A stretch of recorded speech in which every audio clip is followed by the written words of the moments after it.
ክርስቶስ በጴጥሮስ ሰይፉን መዞ የካህናቱን አለቃ ጆሮን በቆረጠው ጊዜ ሰገባህን አስገባ ካለው በኋላ ምን አለው?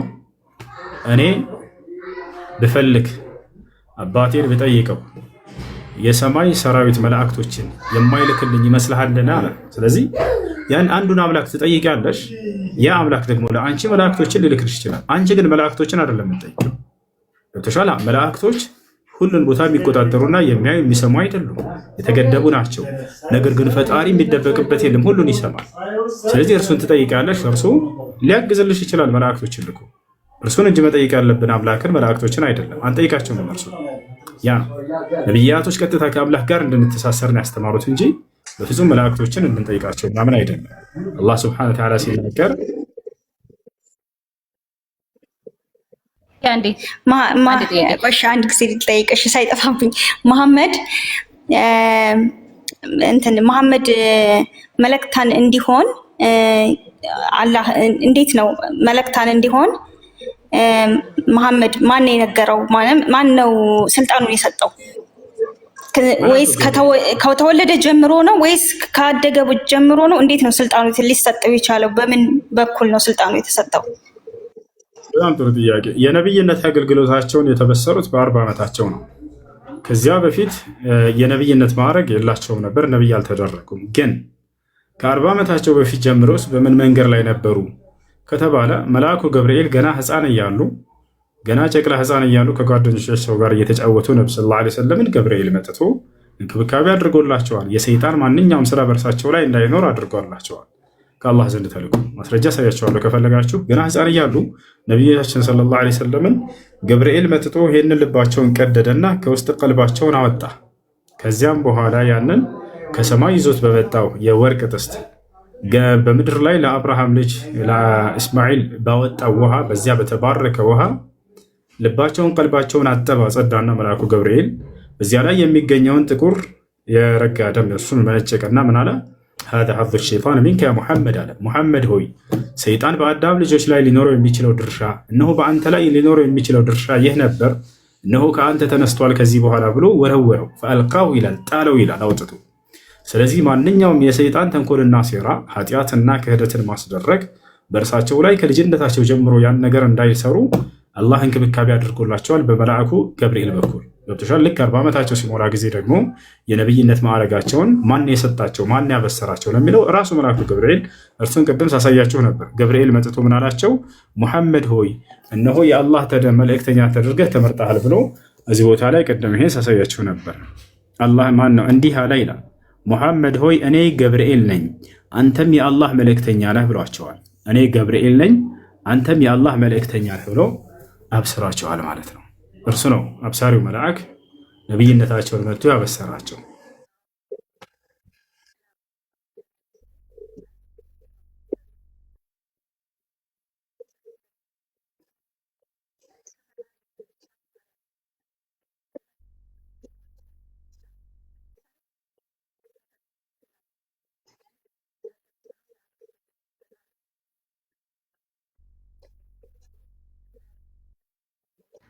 ነብዩ መሐመድ በእስልምና ላይ ምንድነው ድርሻቸው? ምንድነው የሚያደርጉት?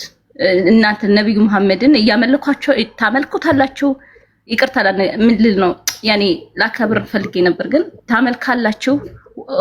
ምንድነው ያኔ ነብዩ መሐመድ እስልምና ላይ ምንድነው ድርሻቸው ታዲያ? ኦኬ በእርግጥ በነብያቸው ጊዜ ብዙ ነገሮችን ስርዓትን ጽፈውላቸዋል ለእስልምና። ኦኬ ይሄን ትእዛዙን ታያላችሁ። ግን አሁን እኛ ቅዱስ ገብርኤል ያማልዳል ብለን እናከብራለን፣ መላእክቶች ያማልዳል ብለን እናከብራለን። አንሰግድም፣ አምላክ ናቸው አላልንም። ግን ነብዩ መሐመድ እስልምና ላይ ምንድን ናቸው? ምን እያደረጉ ነው?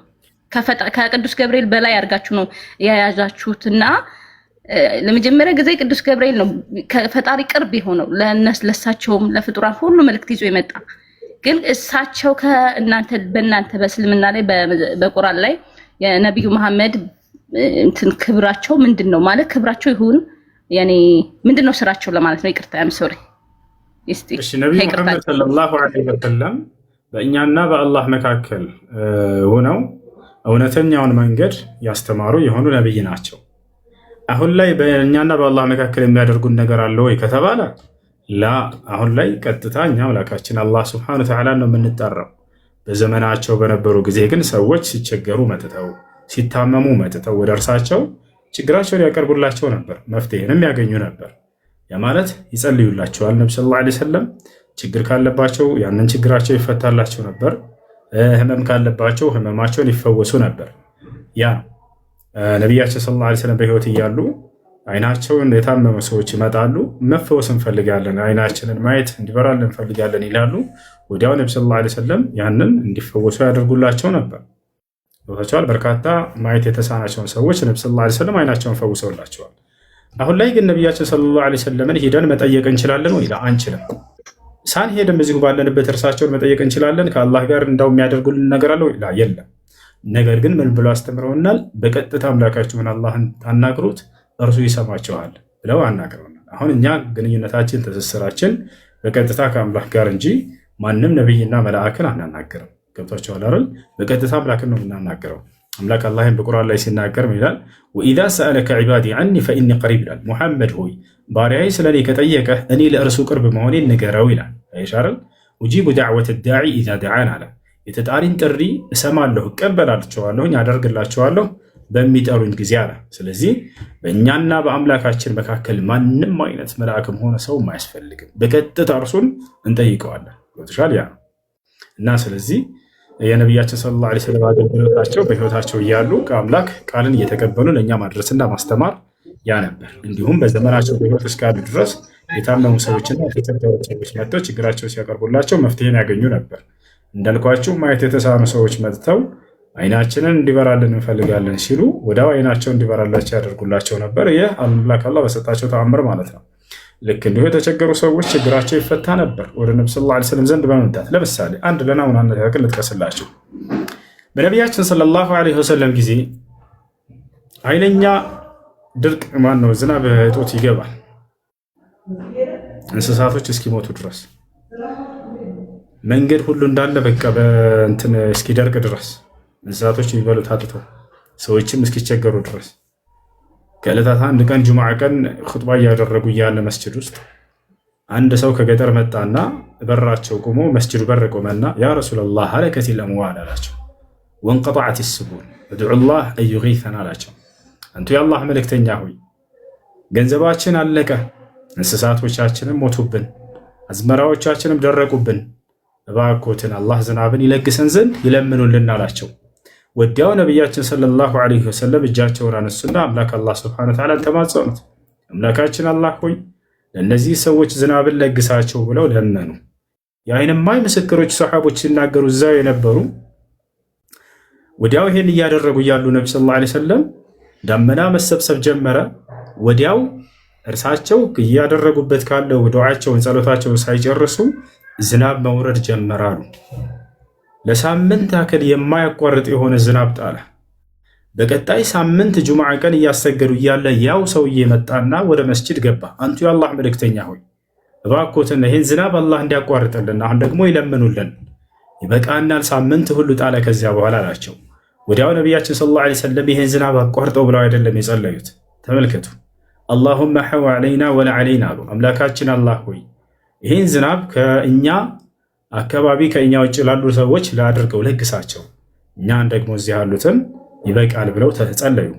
ወዲያውም የዓይን ምስክሮች የሆኑ ሰሓቦች ሲናገሩ ምን አሉ? ይሄን እንደጸለዩ ነብዩ ሰለላሁ ዐለይሂ ወሰለም ጸሎታቸውን ሳይጨርሱ ወዲያው ዝናቡ ጸጥ ሲል ተመለከትን ብለው ተናገሩ።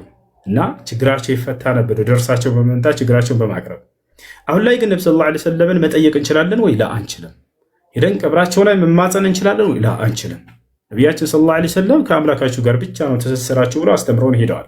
ነቢያቶች ሰዎችን ከአምላካቸው ጋር ሊያስተሳስሩ መጡ እንጂ ከማንም መልአክም ጋር ሆነ ጻድቅ ቅዱስ ተብሎ ከዚያ ጋር እየሄዳቸው እርሱን ጠይቁት እርሱ ያስደርግላችኋል ብለው በፍጹም አላስተማሩ። ሰዎች ከአምላካቸው ጋር ነው ሊገናኙ የሚገባ። መልአክንም ሆነ አምላክ ሲያዘው የሚያደርግ እንጂ ያ መልአክ እኛ መልአክን ጠይቀ ነው ያ መልአክ ሄዶ የሚያደርስ አይደለም። ይህን ይመስላል። እሺ ጥያቄ ያለ ቀጥል። ሰላም ጨራሽ? አንዴ ክርስቲያን የሆናችሁትን ሰላም ብያለሁ። ጥያቄ አለኝ ማለት የምጠይቀውን ጥያቄ እኔ ማብራሪያ ምናምን አልፈልግም። የምጠይቀውን ጥያቄ ከኔ ጋር ሙግት ነውና ከኔ ጋር ትሞግታለህ እና ይሄ ሙግታችን ምንድነው? 15 ደቂቃ እና 10 ደቂቃ ቢሆን ሱራ 72 ላይ ሱራ አልጂኒ 72 ላይ ስለ ጂኒ ታውቃለህ? ያስተምረው ቁርአን ማለት ነው። ማመድ ሲናገር አንዴ ከሚጮህ ቦታ ትወጣለህ። ከሚጮህ ቦታ ትንሽ ራቅ በል። ኦኬ፣ ይሰማል አሁን? የሚረብሽ ድምጽ ራቅ በል ከሚረብበት ቦታ ይሰማል አሁን? ድምጽ አለ? ምን ይሰማል? ኦኬ። እና ሱራ አልጂኒ 72 የገጠርች ያለ አይደል? እሺ እንትን ሙግት ነው የፈለከው አይደለ? ውይይት ነው ወይስ ጥያቄ ነው? ሙግት ነው። በጣም ጥሩ ስኮር። ኦኬ። ስለዚህ እዛ ጋር የሚያወራው አሁን ለምሳሌ ጂኒ የተቀበለ ቀጥተኛ መንገድ ላይ የሄደ ጂኒ የተባለ ፍጡር ከሰው ልጅ የተለየ ፍጡር አፈጣጠርም ሆነ ሁኔታው ከሰው ልጅ የተለየ ፍጡር እንዴት አሁን ለምሳሌ ሰይጣንን ለሙስሊሞች ጓደኛ ናቸው ወይም ወንድሞች ናቸው ሲባል ሰዎቹ ይናደዳሉ፣ ይሳደባሉ እና በዚህ ይሄ ምን ይመስላል? አንተ ሙስሊም እውነተኛ የአላህ መንገድ ነው ወይም ፈጣሪ መንገድ ነው ከተባለ ከሳሽ እንደሆነ ግማሹ ከሳሽ የሆነ ግማሹ ደግሞ ጠላት የሆነ ግማሹ ደግሞ ቀጥተኛ መንገድ ላይ መግባቱ ይሄ እንዴት ይመስላል? ሰይጣን የሙስሊም ወንድም ነው ይላል ብለሃል። እንደዛ የሚል የቱ ጋር ነው ያለው? ማን ነበር ስምህ? የጌታ ልጅ ይላል። እሺ ሰይጣን የሙስሊም ወንድም ነው የሚለው የቱ ጋር ነው ያለው? አላህን የተከተለ አላህን ቀጥተኛ መንገድ ላይ የሄደ ሁሉ ወንድማችን ነው ትላ አንተ አትልም? አሁን በተናገርከው ንግግር አሁን በተናገርኩት አላህን የተከተለ የጌታ ልጅ ይኸውልህ፣ አሁን መልስ አይደለም የምፈልገው ሙግት ነው ብለኸኛል ቀደም። አታዳምጥም እንዴ? እያዳመጥኩ። ሰይጣን ወንድማቸው ነው ብለሃል። የቱ ጋር ነው እንደሱ የሚል ያለው? በቁርአንና በሐዲስ ላይ ያሳያል። ያመነ የአላህንና ቀጥተኛ መንገድ የሄደ ወንድማችን ነው አይልም? አትልም? አንተ ትላለህ አትልም? ኦኬ ምንድነው ወንድማችሁ አይደለም ማለት ነው። ለናንተ ወንድማችሁ ምናችሁም አይደለም ማለት ነው። የአላህን መንገድ የሚከተል ሰው ምናችሁም ወይም በመንፈሳዊነት ምናችሁም አይደለም ማለት ነው። ጌታ ልጅ ሰይጣን ወንድማችሁ ነው ያልከበት የቱ ጋ ነው? 50 ጊዜ ጠየቅኩ። አላህን የተከተለ ያመነ ከሆነ ወንድም ሊሆን ይችላል። የቱ ጋ ነው እንደሱ የሚለው? አሳየና ትልቁ ላይ ላድርገህ ከፍተህ አሳየንሽ። ያላ ስልኬ ላይ ነው ያለ፣ አንተ መክፈት ትችላለህ። ሱራ አልጂኒ 72 ላይ ያለውን መክፈት ትችላለህ።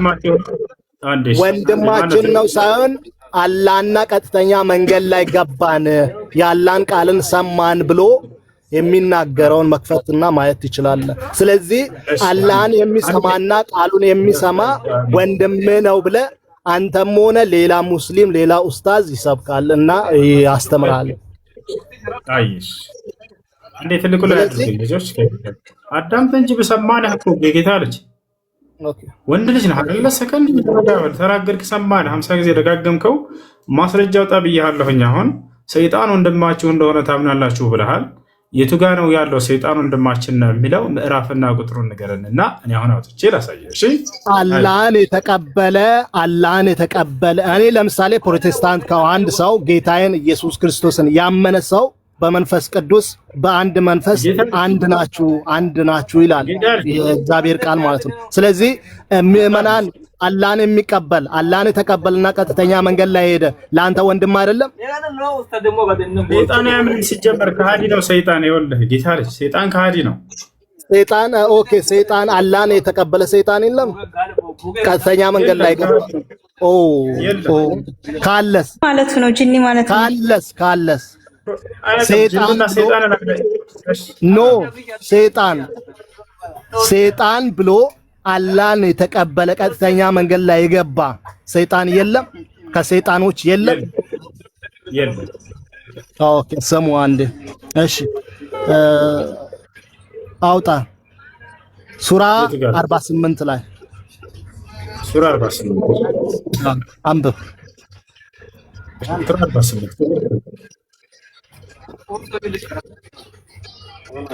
ቁጥር ስንት?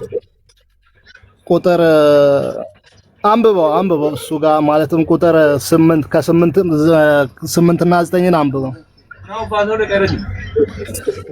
ሱራ 48 ያው ሱራ 48 ቁጥር 8 ላይ ያውና እሺ ምን ይላል?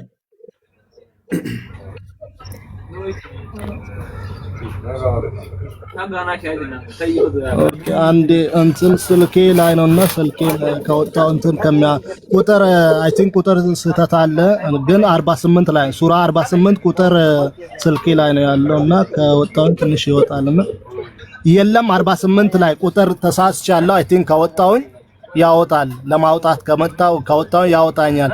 ስለዚህ የለም ያመነ ሰይጣን የለም ሱራ 48 ላይ ሰይጣን ከሃዲ ነው። ላሳየህ እኔ ቃል በቃል ሰይጣን ከሃዲ እንደሆነ ሰይጣን ጠላታችን እንደሆነ ላሳየህ እና ልገላግለህ። ኦኬ አሁን ሰምታችኋል። እዚህ ጋር ያላችሁ ክርስቲያንም ሆነ ሁላችሁም ሰምታችኋል። ያመነ ሰይጣን እና ጂኒ የለም። ይቅርታ ጋር ማለት ነው። ትላንትና ስትል ሰምቼ ነበር፣ ስታወራ ሰምቼ ነበርና ጂኒ ያመነ ሁለት ናቸው ምናምን እያልክ ነበርና የሚያምን አለ ማያምን አለ እያልክ ነበርና የሚያምን አለ ማያምን አለ እያልክ ነበር። ኖ እህቴ አይደለም፣ ጂኒ ስለ ጂኒ አይደለም ያወራው። ጂኒ የሚባለውና ሰይጣን የሚባለው አፈጣጠራቸው አንድ ሆኖ እና አፈጣጠራቸው አንድ አይነት ሆኖ ነገር ግን አላህን ያልተቀበለና አላህን የተቀበለ ተብሎ ልዩነት አላቸው። ጂኒ ውስጥም ብቻም ሳይሆን ሰይጣን ላይ ጌታ ልጅ ምዕራፍና ቁጥሩን ስተንክ በቃ እሱን ስታመጣ ትቀጥላለህ። እሺ አሁን አላመጣህም፣ ትቀጥላለህ። አምጣና ፈልግና አግኝ። እኔ ላሳየህ ሰይጣን ጠላታችን እንደሆነ ስለህ አልፈልግም አልክ። ወንድማችሁ ነው ብለህ ግማሽ ጂኒና ሰይጣን ምንድነው ልዩነቱ? ብለህ ጠይቅና ላስተምርህ። አሁን አዳምጥ። ሜት አድርግሽ አታስተምር። ምንድነው ልዩነቱ? አንድ ሁለት ቃል ብቻ። ይሄ ረጅም እንደ ስብከት አለ አታርገው። ሁለት ቃል ብቻ። ልዩነቱ ምንድነው? ጥያቄ ያለቀጥል። ሜት አድርግና ማስረጃውን ለተናገርከው ብቻ አምጣ። አይ ጥያቄ ያለው ክርስቲያን አለ? አታስተምርም። እሺ ምን ነበር ቤቲ? ኦኬ እኔ ጥያቄ መሐመድ ማለት ነው እንደኛ ሰው ነበር። ገብርኤል መጥቶ ከጠመቀው በኋላ ንጹህ ካረገው በኋላ ከኛ ማለት ከሰዎች የሚለይበት ንጹህ ካደረገው በኋላ ነው ነገሮቹን እንትን ያለው ነው ያልከን አይደል? በአካል ነው ያጠመቀው። እንዴት ነው? በውሃ አጠበው ነው ጠመቀው ይሆን ምናምን ብለሃል ቅድም ስታወራ ከልጅነቱ ብለሃል። ያው መልአክ ሕፃን እያሉ ነብዩ ሰለላሁ ዐለይሂ ወሰለም መልአኩ ገብርኤል መጣና ልባቸው አጠመቃቸው ምናምን ሳይሆን ልባቸውን እንደዚህ ቀዶ ቀልባቸውን ከልባቸው ውስጥ አውጥቶ ከዘምዘም በሆነ ውሃ ለአጋር ወይንም ለእስማኤል መልአኩ ገብርኤል ባወጣው ውሃ በዚህ አማካኝነት ነው ልባቸውን አጸዳና አጠበና ሙሐመድ ሆይ ይህ ሰይጣን በአንተ ላይ ሊኖረው የሚችለው ድርሻ ነበር ብሎ ያንን አውጥቶ ጣለው። ኦኬ በሰዎች መካከል ይሄን ያህል እንትን ካለ ለምን የእሱን ብቻ እንደዛ አድርጎ እኛን ሰዎች በሙሉ እንዴት ከኃጢአት እንድንነጻ አያደርግም? ማለትም እሱን ከኃጢአት አንጽቶ ለብቻው ለኃጢአት አንጽቶ በሱ መካከል እንዲወርድ አደረገው እንትንም ማለት ነው ቁርአንን። እና ይሄን ያህል እንትን ካለው ለምን እኛንስ ለምን ኃጢአት እንደዛ ልቡን አውጥቶ አጥቦ ከዛ እሱ ንጹህ ከሆነ በኋላ ከኛ መካከል እሱ ንጹህ አድርጎ በሱ ላይ እንዲወርድ አደረገ ቁርአን። እሺ በመጀመሪያ ነብይ ስለሆነ ነው እርሳቸው። ነብይ ማለት አምላክ ለትውልድ አርአያ አድርጎ የመረጠው ነው። ይሄን ተከተሉት ጽድቁን መንገድ ታገኙ ዘንድ ብሎ አምላክ በምድር ላይ የመረጠውና የላከው ነው። ስለዚህ ያ አምላክ የሚመርጠው አካል ደግሞ ከኃጢአትና ከስህተት ሁሉ ከጉድለት ንጹህ ሆኖ መገኘት አለበት። አምላክ ተከተሉ ሲለን ጊዜ ወደ ጽድቅ የሚመሩን እንጂ ወደ ጥፋት የሚመሩን መሆን የለበትምና። ስለዚህ ለዚህ ነው እርሳቸው ብቻ ሳይሆኑ የቀደሙትንም ነቢያቶች አምላክ አላህ ሱብሓነሁ ወተዓላ ከእንዲህ አይነት ከክህደትና ከኃጢአት ይጠብቃቸዋል ለትውልድ አርአያ አድርጎ እስከመረጣቸው ድረስ። ነገር ግን ኃጢአተኛ ቢሆን ኑሮ እንደማንኛውም ሰው አምላክ እነርሱም ተከተሉ ማለቱ የዛኔ ስህተት ይሆን ነበር። አምላክ ተከተሉ የሚለን በጽድቅ የተመረጡ መሆን አለባቸው። ገብቶሻል? ከዚህ አንጻር ነው። እኛንስ ለምንድነው ከኃጢአት ንጹህ የምንሆንበት መንገድ አለው ከተባለ የሰው ልጅ ኃጢአት ላይ ሊወድቅ ይችላል። ነገር ግን መልሶ ከኃጢአት ንጹህ የሚሆንበት መንገድ አለ። ምንድነው ከተባለ ከዚያ ካደረገው ኃጢአት ወደ አምላክ ወደ አላህ መመለስና ንስሐ ማድረግ፣ በዚያ ሰዎች ንጹህ መሆን ይችላሉ። አሁን ከኃጢአት ንጹህ መሆን እችላለሁ ወይ ብትያንቻው ትችያለሽ። ወደ አምላክሽ ወደ አላህ ብትመለሽ እና እርሱን ያለፈውን ኃጢአትሽን ሁሉ ምሕረት ብትማጸኙ ወዲያው ከኃጢአትሽ ንጹህ ሊያደርግሽ ቃል ገብቷል። ማንኛውንም ሰው እዚህ ላይ ያለ ገስት ላይ ያለ 5300 ሰው አሁን በቅጽበት ከኃጢአቱ ንጹህ መሆን ይችላል ወይ? እሱ ከዛ በህፃንነቱ ነው እንደዛ እንትን ያደረገለት። በዛ መካከል ኃጢአት ቢሰራ ሰው ነው እዛ በኃጢአት ቢሰራ አይችልም አይደል? እንዴት ነው ኃጢአት አይሰራም? ቢሰራስ ቢሰራስ የሚባለው ሊሰራ የሚችልን ሰው ነው። ጥያቄው ስህተት ነው። የማይሰሩ ሰው ናቸው እርሳቸው ሆነ የቀደሙት ነቢያቶች ኃጢአትን የሚያደርጉ አይደሉም። አላህ በቁርአን ላይ ስለ እርሳቸው አለመሳሳት ሲነግረን ማ ضل صاحبكم وما غوى ይላል ሱረቱ ነጅም ቁጥር 3 ላይ ነቢዩ ሙሐመድ መልእክተኛ ሙሐመድ አልተሳሳተም፣ ልክ እንዲሁም ደግሞ አልጠመመምም እያለ ይናገራቸዋል። ስህተትን አላደረጉም እርሳቸው። እሺ አይ ሌላ ጥያቄ አለሽ? ኦኬ በኢየሱስ ክርስቶስ ወይም ኢሳ የምትሉት ማለት ነው። ኢየሱስ ክርስቶስ በእናንተ ኢሳ ምን ያህል ነው ያለው እንትን የምትሰጡት? አሁን እኔ ቁርአንን አላነበብኩም፣ ከአሁን በኋላ አነባለሁ ብዬ አስባለሁኝ።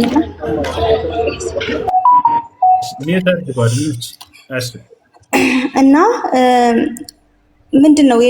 ምንድን ሰርቶ ሂዷን ብላችሁ ነው የምታስቡት? ንጹህ እንደሆነ ትመሰክራላችሁ፣ ከድንግል ማርያም እንደተወለደ ንጹህ እያላችሁ ትመሰክራላችሁ። ምን አድርጎ ለእኛ አስተምሮን ሄደ ብላችሁ ታስባላችሁ? ወደ ጌታው ወደ አምላኩ ሄዷን እያላችሁ ትመሰክራላችሁ። እና እዚች ምድር ባለበት በ30 ዓመቱ ምን ሰርቶ ለእኛ አስረክቦ ሄዷን ብላችሁ ታስባላችሁ? መልካም። ኢየሱስ ክርስቶስ ወይንም ዒሳ ምን አድርጓል? ምን ሰርቶ ነው የሄደው ከዚህ ከምድር ከተባለ የአምላኩን ክብር ገልጦ ነው የሄደው። አምላኩን አላህ ሱብሓነሁ ወተዓላ ለትውልድ አስተምሮ ሄዷል። ወኢነ አላህ ረቢ ወረብኩም ፈዕቡዱሁ ሃዛ ሲራጡ ሙስተቂም እያለ ያስተምር ነበር። የእኔም ጌታ የእናንተም ጌታ እርሱ ያ አንዱ አምላክ አላህ ነው፣ እርሱንም በብቸኝነት ተገዙት፣ ይህ ነው ቀጥተኛው መንገድ አለ። ነቢያት እዚህ ዓለም ላይ ካደረጉት ትልቁ ድርጊታቸው ምንድን ነው? የአምላካቸውን ክብር ለሰዎች ገልጠው መሄዳቸው ነው። ገብቷቸዋል? ያ ነው። ሌላኛው ክርስቶስ ምን አድርጓል በምድር ላይ ከተባለ በነቢይነት ዘመኑ የነቢይነት ማረጋገጫ የሆኑ ዘንድ በርካታ ተአምራቶችን ሰርቶ ይሄዳል። አንደኛ ሙታንን ማስነሳት። ሙታን ያስነሳ ነበር በአምላኩ በአላህ ፈቃድ። ወኡሕይል መውታ ቢኢዝኒላህ አለ ክርስቶስ በቁርአን ላይ እኔ ሙታንንም በአምላክ በአላህ ፍቃድ አስነሳቸዋለሁ እያለ ይናገራል። ወዲያው ይመጣሉ ሰዎች አከሌ ሙቶብን ነበር አስነሳልን ብለው ይጠይቁታል። ለህዝቦቹ ተአምር ይሆን ዘንድ ያንን ተነስ ይለዋል። ወዲያው ይነሳሉ እነዚያ ሰዎች። ታጋ ቁርአን እንትን እያልክ የገለጥክ ታነብልኛለህ? ከእናንተ ጋር ነው የምፈልገው። አሳይሻለሁ፣ ችግር የለም ላሳይሽ። ሁለተኛ ከጭቃ የወፍ ቅርጽ ይሰራና እፍ ይላታል። በአላህ ፍቃድ በራሪ ወፍ ትሆናለች። ሶስተኛ ልክ እንዲሁ ደግሞ ማየት የተሳናቸውን ሰዎች አይናቸውን ያበራላቸው ያድናቸው ነበር። ገብቷቸዋል? ያድናቸው ነበር፣ ይፈውሳቸው ነበር። አራተኛ ልክ እንዲሁ ሁላ ወጥቻ ያሳያቸዋለሁ። አራተኛ ለምጽ ያለባቸውን ሰዎች በአላህ ፍቃድ ይፈውሳቸው ነበር። ለምጽ ማለት የቆዳ ህመም ነው። ቆዳቸው ወደ ነጭ የተቀየሩ ሰዎች በአላህ ፍቃድ ቢስሚላህ ይላቸዋል፣ ይዳብሳቸዋል፣ ወዲያው ይፈወሱ ነበር። ልክ እንዲሁ ሰዎች አብረውት ያሉ ሰዎች ቤታቸው ሄደው ምን እንደሚበሉ ይነግራቸው ነበር። ለምሳሌ ቆመው ምሳህን እንዲህ ነው የምትበላው ቤት ብሎ ይነግረዋል። ወዲያው ሲሄዱ እርሱ ባለው መሰረት ያገኛሉ። ልክ እንዲሁ ቤታቸው ውስጥ ያካበቱትን የምግብ አይነት ይነግራቸዋል። መሬት ላይ ለምሳሌ ጤፍ ነው የደበከው፣ ማሽላ ነው፣ በቆሎ ነው፣ ምን ያክል ነው፣ ይሄንን ሳያይ ይነግራቸው ነበር። ይህ ክርስቶስ ከሚያደርጋቸው ተአምራቶች መካከል ነው። አንዴ ላሳያቸው፣ ላውጣላችሁ ራሱ ከተናገረው መካከል። እሺ ያው እነዚህ ጋር ይናገራል ክርስቶስ። ይህ ለእርሱ ሁሉ የተሰጠ ጸጋ ነው። ይህ ሁሉ ለእርሱ የተሰጠ ጸጋ ነው። እርሱ ግን ካደረጋቸው መካከል እዚህ ጋር ወደ እስራኤል ልጆች መልእክተኛ ያደርገዋል አላት። መልአኩ ገብርኤል እየነገራት ነው ለማርያም። ወደ እስራኤል ልጆች መልእክተኛ ያደርገዋል ይላልም። እኔ ከጌታዬ ዘንድ በተአምር ወደ እናንተ መጣሁ ይላል። እነዚያን ተአምራቶች ከአምላክ ዘንድ እንዳመጣቸው ክርስቶስ መጀመሪያ ይናገራል። አስተውሉ፣ ተአምራት የሚመጣው ከአምላክ ነው። ያንንም ከአምላክ ዘንድ እንደሆነ ክርስቶስ በደንብ አድርጎ መጀመሪያ ተናገረ። እኔ ለእናንተ ከጭቃ እንደ ወፍ ቅርጽ እፈጥራለሁ አለ። ወፍ እፈጥራለሁ ሳይሆን ከጭቃ የወፍ ቅርጽ ነው። ጭቃ ያነሳና የወፍ ቅርጽ አድርጎ ይሰራታል።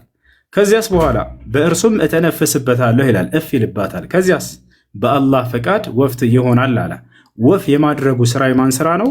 የአላህ ፈቃድ ነው እያለ ተናገረ። አንደኛ የሚያደርገው ተአምር ይሄ ነው። ከጭቃ የወፍ ቅርጽ ይሰራና እፍ ይላታል። ወዲያውም አይናቸው እያየ ትበራለች። የሚበረው ግን በአላህ ፍቃድ ነው ብሎ ይነግራቸው ነበር። ሁሌ የአምላኩን ክብር ይገልጣል በስራው ላይ። አያችሁ፣ በአላህም ፍቃድ በራሪ ወፍ ትሆናለች ካለ በኋላ ምን ይላል ቀጥሎ? በአላህም ፍቃድ አለ ቀጥሎ እውር ሆኖ የተወለደን ለምጸኛንም አድናለሁ አለ። አያችሁ፣ ክርስቶስ ያድናል። አሜን ነው። አካላዊ በሽታ ያለባቸውን ሰዎች በአምላክ በአላህ ፍቃድ ያድናቸዋል ማለት ነው። ገብታችኋል? ያድናል ሲባል ክርስቶስ በአካል ላይ ለምሳሌ አይኑን የታመመ ሰው፣ ለምጽ ያለበት ሰው መጥቶ በማን ፍቃድ ያድነዋል? በአላህ ፍቃድ ያድናቸው ነበር።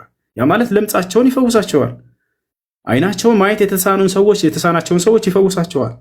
ይህ ሁሉ ለክርስቶስ ግን ምን ብሎ ጀመረላቸው? ይህ ከአምላክ የተሰጠው ተአምር ነው ብሎ ነው የጀመረው። እኔ በራሴ ያደረግኩት ይሄን አላለም። የአምላኩ ስራ እንደሆነ በየመካከሉ የአምላኩን ክብር ይገልጣል። በደንብ ተመልከቱት። ክርስቶስ ስለ አምላኩ ክብር ሊሰብክ መጣ እንጂ ስለ ራሱ አይደለም።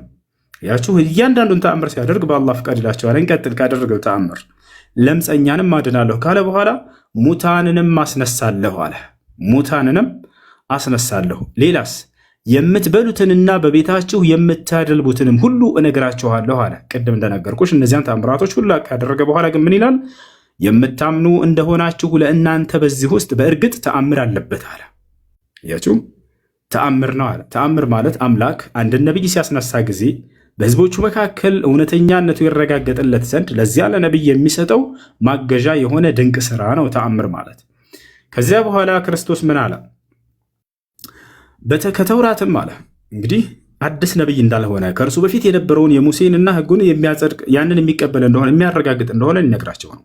ከተውራትም ከኔ በፊት ያለውን ያረጋገጥኩኝ ስሆን የዚያንም በእናንተ ላይ እርም የተደረገውን ከፊል ለእናንተ እፈቅድ ዘንድ መጣሁላችሁ አለ።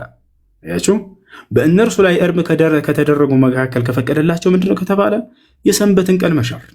በሰንበት ቀን እንዳትሰሩ ተብለው ነበር አይሁዲዎች። በዚያ ቀን መስራትን ሰርቶ ድንቅ ተአምርን ያሳያቸው ነበር ክርስቶስ።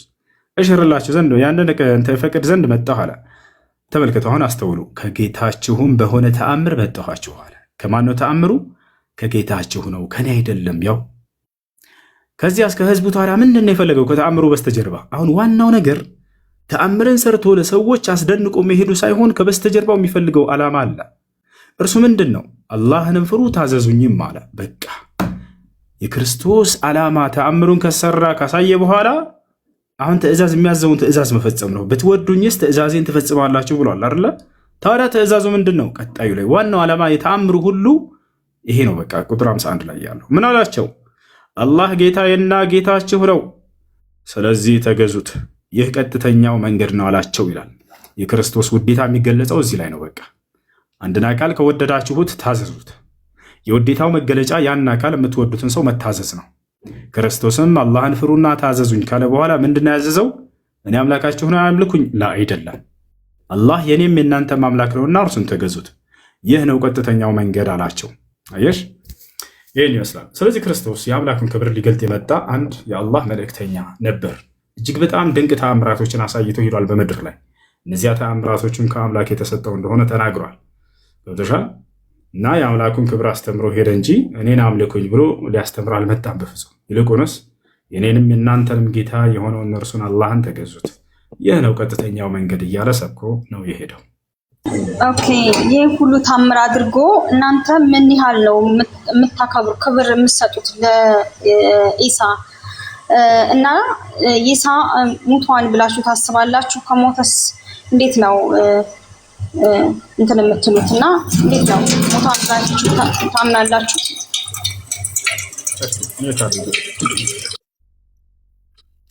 እኛ ዒሳ ሞቷል ብለን አናምንም። ዒሳን አይሁዶች ሊገድሉት በፈለጉ ባሴሩበት ጊዜ አላህ ስብሓነሁ ወተዓላ ተንኮላቸውንና ሴራቸውን አክሽፎባቸዋል። ለእነዚያ ወንበዴዎች አይሁዶች አሳልፎ አልሰጠውም። በጠላቶቹ ላይ የበላይነትን እስኪጎናጸፍ ድረስ በሕይወት ይኖራል ክርስቶስ። ጠላቶቹ ማናቸው ከተባለ የእርሱን መሲህነት ክርስቶስነቱን ያልተቀበሉ አይሁዳውያን፣ እነዚህ ደግሞ እስካሁንም አሉ፣ እስከ ዘመኑ ፍጻሜ ድረስም ይኖራሉ አይሁዳውያኖች። ነገር ግን ዳግም ክርስቶስ ከሰማይ በሚወርድ ጊዜ የዛኔ በእነርሱ ላይ የበላይነትን ይጎናጸፍባቸዋል። እስከዚያ ድረስ ሊቆይ ይገባዋል፣ ሊድን ይገባዋል፣ በጠላት ሊገደል ሊሰቀል አይገባውም። ስለዚህ ክርስቶስን አምላክ አላህ ስብሐነሁ ወተዓላ አንስቶታል፣ ወደ ሰማይ ወሰደው፣ በክብር በሁለተኛው ሰማይ ላይ ይገኛል። በል ረፈዐሁ ላሁ ኢለይህ ይላል። አልገደሉትም አልሰቀሉትም ካለ በኋላ ወማ ቀተሉሁ ወማ ሰለቡሁ፣ አልገደሉትም አልሰቀሉትም፣ ታዲያ ምን ሆነ? በእውነትም እኔ ወደ እኔ አነሳሁት ይላል። በክብር በሁለተኛው ሰማይ ላይ ይገኛል። ማን ያየዋለ ከተባለ ነቢዩ ሙሐመድ ሰለላሁ ዐለይሂ ወሰለም የሶላትን ትእዛዝ ከአምላክ አላህ ሊቀበሉ በሄዱ ጊዜ እጠለዕቱ ፊ ሰማይ ታኒያ ፈረአይቱ ዒሳ ብለው ተናገሩ። ሁለተኛው ሰማይ ላይ ስወጣ የማርያምን ልጅ ኢየሱስን አየሁት አሉ። ታዲያ ክርስቶስ ባያቸው ጊዜ ያውቃቸዋልና ተቀበላቸው። ማንም ነቢይ የለም ነቢዩ ሙሐመድ ሰለላሁ ዐለይሂ ወሰለምን የሚያውቀው ቢሆን እንጂ።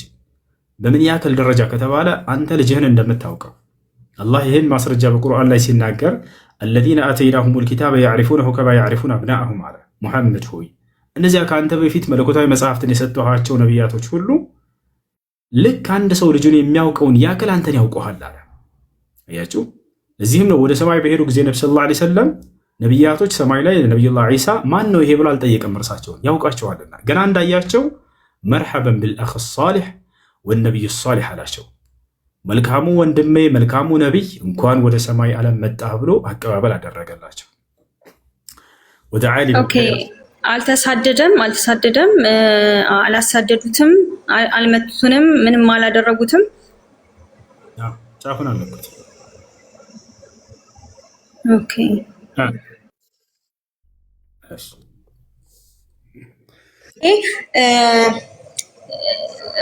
መስማት የማይችሉ ሰዎች መስማት የተሳናቸው ሰዎች እና ማየት የተሳናቸው ሰዎች እንዴት ነው ሊረዱ የሚችሉት? እንዴት ነው አላህን ሊያውቁ የሚችሉት? እንዴት ነው ልታስረዷቸው የሚችሉት? አላህ ማለት እንዴት ነው? መስማትና ማየት የተሳናቸው ወይ አላህን እንዴት ነው ልትሰይሙትና እንዴት ነው አላህ አይታይም አይዳሰስም ነው? እንዴት ነው አሁን መስማት የተሳናቸውን ሰዎች እንዴት ነው ልታስረዷቸው የምትችሉት? እስቲ እሱን። እሺ፣ መስማት የተሳነው ሰው ማየት የሚችል ከሆነ በማየት የሚረዱበት መንገድ ካለ በዚያ እናስረዳቸዋለን። ቦታቸዋል የሚረዱበት መንገድ ካለ በዚያ እንዲረዱ ይደረጋሉ። እሺ፣ ሳይረዱ እስከ ሞቱ አላህን ይቀጣሉ? ገሃነም ይገባሉ? አይገቡ። አምላክ አላህ ስብሐነሁ ወተዓላን መረዳት ያልቻለ በደረሰበት የአካል ጉዳት ላይ ያ ሰው በፍጹም የሚቀጣ አይደለም። ታዲያ ምን ይሆናል በቀጣዩ ዓለም ከተባለ ልክ ትንሣኤ ሲደረግ ሲነሳ ጊዜ እንደ ማንኛውም ሰው ይነሳል። ከዚያም በኋላ አላህ ስብሐነሁ ወተዓላ ያን የጎደለውን የሰውነት ክፍሉን ይሰጠውና ፈተና ያቀርብለታል። ልክ ለምድር ሰዎች ሙሉ አካል ኑሯቸው ፈተና እንደቀረበላቸው። ፈተናው ምንድን ነው ከተባለ በአላህ መኑ ይባላሉ። የምድር ሰው በአላህ መኑ የሚል መልእክት በነቢያት በኩል እንደተላከላቸው አምነናል ካሉ የዛኔ እነዚህ ሰዎች ከሚድኑት ይሆናሉ። አይ አናምንም ብለው ከካዱ የዛኔ እሳት ይሆናሉ። ነገር ግን አላህ ስብሐነሁ ወተዓላ ማንንም ሰው ሙሉ አካል ሳይሰጥ የእርሱን መልእክት በነቢያት በኩል በመልእክተኛ በኩል ሳያደርስ የሚቀጣ አይደለም።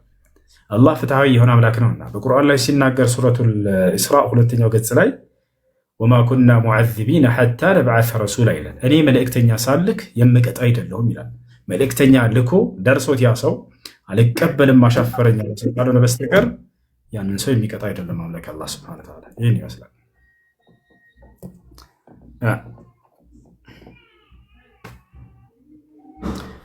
ጥያቄ አለ? ቀጥል። አሰላሙ አለይኩም ወሰላም። አለይኩም ሰላም ወራህመቱላህ። እኔ ሁሌ የምጠይቀው ጥያቄ አለኝ ነው ለራሴም ሆነ ሲጠይቁኝ ብዙ ግልጽ የማይሆንልኝ ማለት ነው። በፊት እንደማውቀው እኔ ሙስሊም ነኝና አላህ ማንንም አይመስልም ነው ከፍጥረት አይመሳሰልም የሚለውን ነው እማምነው ላይክ ስሰማ የሚያደግኩት ማለት ነው። ግን ባለፈው ስትል እንደሰማው ከእንትና ጋር ብዙ ውይይት ታደርጉ ሰምቻቸዋለሁ እና እንዲህ ያለው ወይ እኔ ብዙ መድገምም አልፈልግም እንደዚህ ያለው ወይ ይህን ይመስላል ወይ ምናምን በጣም ከፍጡር ከሆነ ነገር ጋር ነው የተመሳሰለብኝ እና ደስ ክሊር ብታደርግልኝ ደስ ይለኛል። እውነት እጅ አለው ወይ ኢቭን እጅ እንዳለው ምስክር የሆነ ረሱላችንን ሰለላሁ ዐለይሂ ወሰለም ትከሻቸውን ይዟቸው ነበር የሚሉላን የሰማሁት እና እንዴት ነው ይሄ ነገር ማንንም አይመስልም ከፍጡር ጋር አይመሳሰልም ከሚለው ጋር ይጋጭ? ፕሊስ አብራራልኝ። መልካም። የስም መመሳሰል የማንነትን ወይንም የምንነትን መመሳሰል አያሲዝም። ለምሳሌ አንቺ ታያለሽ አይደለ? ታያለሽ። ፈጣሪም ያያል አይደለ? ፈጣሪም ያያል አይደል? አዎ ያያል። ስለሚያይም ነው በእርግጥ ስለሚሰማም ይፈርዳል የምንለው ኦብቪየስሊ። በጣም ጥሩ። እኛም እናያለን፣ ፈጣሪም ያያል። ስለዚህ ማየት ስለሆነ ተመሳሰለ ማለት ነው አይደለም። የፈጣሪ ማየት የተለየ ነው፣ የፍጡር ማየት የተለየ ነው። ስነ ስርዓት ያዙ። ካፊር ነች የምትሉ ሙስሊም ነች ስነ ስርዓት ያዙ። ሙስሊም ነች። እሺ እኛም እንሰማለን፣ ፈጣሪም ይሰማል አይደለ? አየሽ። ነገር ግን የእኛ መስማትና የፈጣሪ መስማት አንድ አይነት አይደለም። ሁሉም ባህሪያቶችና መገለጫዎቹ በዚህ መልኩ ነው የምትረዷቸው።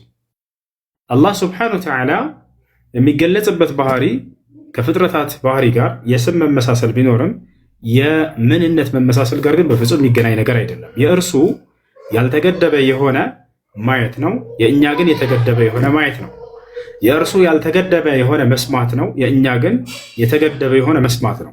ግን እኛም እንሰማለን እርሱም ይሰማል ስለተባለ የፍጡር ባህሪ ነው ማለት እንችላለን ወይ? አይቻልም። ገብታችኋል አይደል?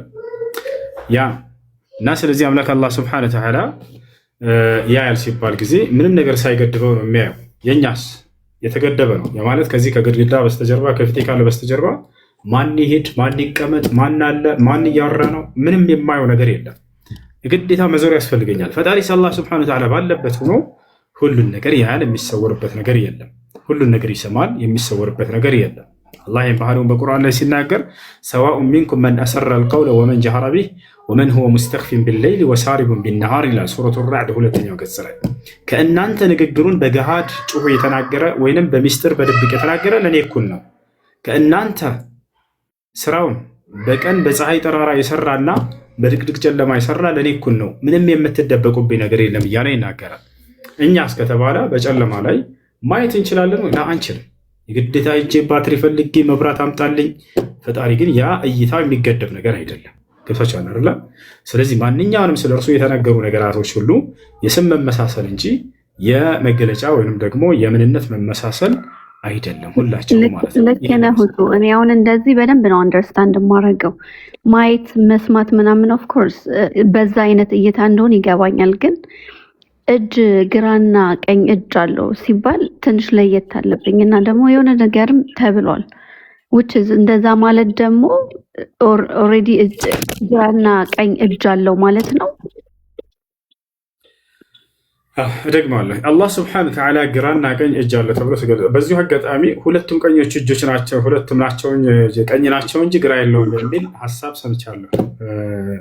የቪዲዮ ቆረጥ አድርገው እየሰሩ መምህሮቻቸው ወይም እዚህ ቲክቶክ ላይ ያሉ ልጆች ይሄ ስህተት ነው። ላስረዳህ አዳምጥ ያልኩት አልፈልግም፣ በቃ መልስ ብቻ ነው የምፈልገው። እሺ ይሮጣል ወይ ላስረዳህ ምን ማለት እንደሆነ አልፈልግም። ቀጣይ ጥያቄ። ለካ ያንን እየቆረጡ እየያዙ ነበር ተዘጋጅተው። ምንም መረዳት አይፈልጉም። ምንም ማድረግ አይቻልም። ለማንኛውም አላስረዳቸው። አላህ ስብሐነሁ ወተዓላ ቀኝና ግራ ሁለት እጆች አሉት እንጂ አላህ ሁለቱም ቀኝ እጆቹ ናቸው አይደለም። ሁለቱም እጆቹ ቀኝ ናቸው የሚለው ሐዲስ ምን ለማለት እንደሆነ አስረዳቸዋለሁ። ያ ማለት ግራ የለውም ሁለቱም ቀኝ ናቸው እያሉ ይናገራሉ። እንደዛ አይደለም። ነገር ግን አላህ ሁለቱ ቀኝና ግራ በሚል ተገልጸዋል እጆቹ ማለት ነው። ማስረጃ ቃለ ነብዩ ሰለላሁ ዐለይሂ ወሰለም የጥዊ ላሁ ሰማዋት ሰብዕ ቢየሚን የውም አልቂያማ ቢየሚኒ ወልአርዲነ ሰብዕ ቢሽማሊህ ثم يقول لمن الملك اليوم لله الواحد القهار አላህ የትንሣኤ ቀን ሰባት ሰማያትን በቀኝ እጁ ሰባት ምድርን ደግሞ በግራ እጁ ይጠቀልላቸዋል አሉ ነብዩ ሰለላሁ ዐለይሂ ወሰለም። ስለዚህ ሁለቱም ቀኞች ናቸው ሳይሆን ቀኝና ግራ ናቸው። ታዲያ ሁለቱም ቀኞች ናቸው ሲሉ ነብዩ ሰለላሁ ዐለይሂ ወሰለም ሁለት ቀኝ እጅ ያለው አይደለም ያሉት፣ ሁለቱም ቀኞች ናቸው። ምን ማለት ነው? ሁለቱም የጥንካሬን ባህሪ የተላበሱ ናቸው። ከፍጥረታት ጋር የሚመሳሰል አይደለም ነው። የፍጥረታት ግራው ደካማ ነው፣ ቀኙ ጠንካራ ነው አይደል እንዴ? ግራው ደካማ ነው፣ ቀኙ ጠንካራ ነው። የፈጣሪ ግን ከፍጥረታት ጋር እንደማይመስል የተጠቀሙት ቃል ነው ያ ነብዩ ሰለላሁ ዐለይሂ ወሰለም። ሁለቱም ግን ቀኝ ናቸው ሲሉ ሁለቱም የጥንካሬን ባህሪ የተላበሱ እንጂ በፍጹም እንደው ሁለቱም ቀኞች ናቸው ሁለት እያሉ አይደለም ነብዩ ሰለላሁ ዐለይሂ ወሰለም እንጂ ቀኝና ግራ ብለው ገልጸዋቸዋል። አሁንም እንደተናገርኩት ሌሎቹን ባህሪ ቀደም እንደ ምሳሌ ሰጥቷቸውን መስማት ማየት የሚለው ከፈጣሪ ጋር እንደማይገናኝ ሁሉ ቀኝ ግራ ተብሎ የተገለጸውን ቀኝ ግራ ብለን እንይዛለን። ግን ከፍጥረታት ጋር ማመሳሰል አይቻልም። ያንን ፈጣሪ አላህ ስብሐነሁ ወተዓላ ያያል ስንል ይሰማል ስንል ልክ እንዲሁ ይናገራል ስንል ይህ ከፍጥረታቱ ጋር በሚመስል እንዳልሆነ የምናምነው ነገር ነው። ይህን የምንለው ከራሳችን ነው ወይ? አይደለም። አንዳው ሌላ ሊቃውንቶች እንኳን ፈተውትን እንኳን እንዳይመስላችሁ ራሱን የተናገረው በቁርአን ላይ ሲናገር ስለነዚህ ባህሪያቶቹ ለይሰ ከሚስሊሂ ሸይኡን ይላል። እኔን የሚመስል አንድም ነገር የለም ማለት። ስለዚህ ከፍጥረታት ጋር የምናመሳስለው አይደለም። መመሳሰል ላይ ያለው የስም መመሳሰል፣ ቅድም እንዳልኳችሁ ያያል፣ ይሰማል፣ ይናገራል፣ እጅ አለው፣ እግር አለው ሲባል ጊዜ አላህ ሱብሓነሁ ወተዓላ እርሱ ረቂቅ የሆነ መለኮታዊ ማንነቶች እንጂ የፍጥረት ማንነቶች አይደሉም። እነዚያ ረቂቅ የሆነ መለኮታዊ ምንነቶች